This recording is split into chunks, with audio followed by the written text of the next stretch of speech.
各位同学们，大家好，欢迎来到我们学习汉语បានសួស្តីអ្នកទាំងអស់គ្នាវិលត្រឡប់ពីភាសាថ្មីនៅថ្នាក់រៀនភាសាចិន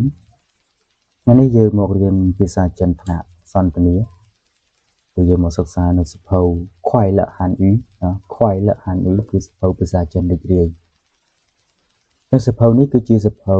សន្ទនាកម្រិតដំបូងសម្រាប់អ្នកដែលមិនទាន់ចេះសោះឬអ្នកចេះខ្លះៗហ្នឹងហើយ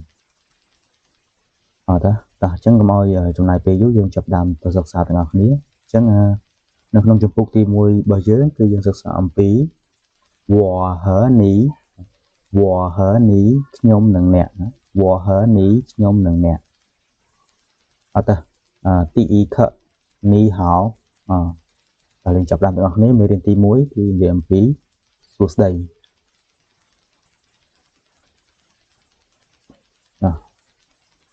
第一课你好សួស្តីទី1ខមេរៀនទី1你好សួស្តីតោះពាក្យថ្មីនៅក្នុងមេរៀនទី1របស់យើងសឹងឈឺnew words សឹងឈឺពាក្យថ្មី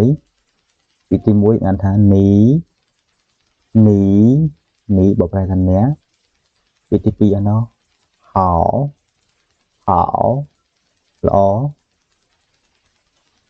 ពាក្យទី3យើងអានថាម៉ាទេឬជាសញ្ញាសួរសម្រាប់ប្រើក្នុងប្រយោគសំណួរពាក្យទី4អានថាវបប្រែថាខ្ញុំ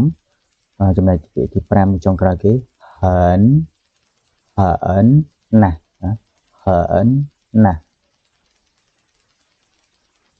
អូខេតោះឥឡូវយើងចាប់ដើមទៅ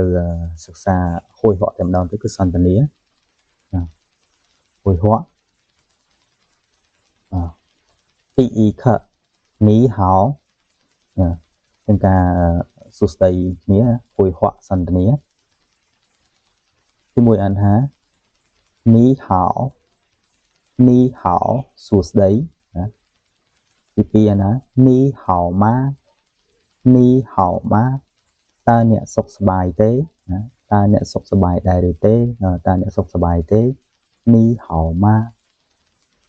ព្រឹកទី3我很好ខ្ញុំសុខសប្បាយអត់ទេ再来读一遍តើយើងអានម្ដងទៀតទី1ខ你好មេរៀនទី1សួស្តីហួយហក់យកបកប្រែថាសន្ទនាទី2ទី1你好សួស្តីទី2ទី2你好吗តើអ្នកសុខសប្បាយទេ我很好ខ្ញុំសុខសប្បាយអត់ទេ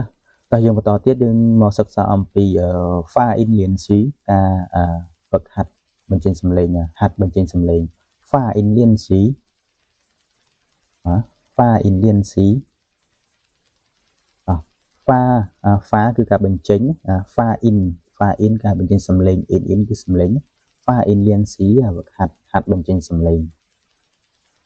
ចានៅក្នុងភាសាចិនរបស់យើងគឺមានសំឡេង4សំឡេងទី1សំឡេងទី2សំឡេងទី3ហើយនិងសំឡេងទី4ចំណែកចុងក្រោយគេគឺទី5ដែលមិនបានរាប់បញ្ចូលគេហៅថាឈីងសឹងគឺអត់មានសំឡេងទេគឺទាំងអស់នេះដំបូងគេថាឈីងសឹងគឺអត់មានសំឡេងទេអូខេតោះយើងចាប់ដើមអានទាំងអស់គ្នាចឹងហ្នឹងតែណាសំឡេងទី1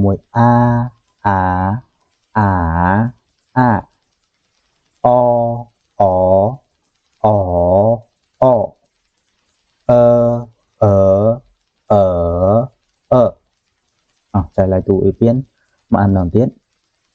អ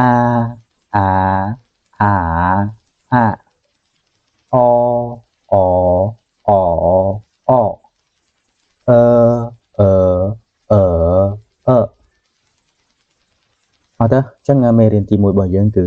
ត្រូវបានបញ្ចប់តែហ្នឹងឯងយើងនៅសិក្សារៀនបន្តទៀតគឺមេរៀនទី2再见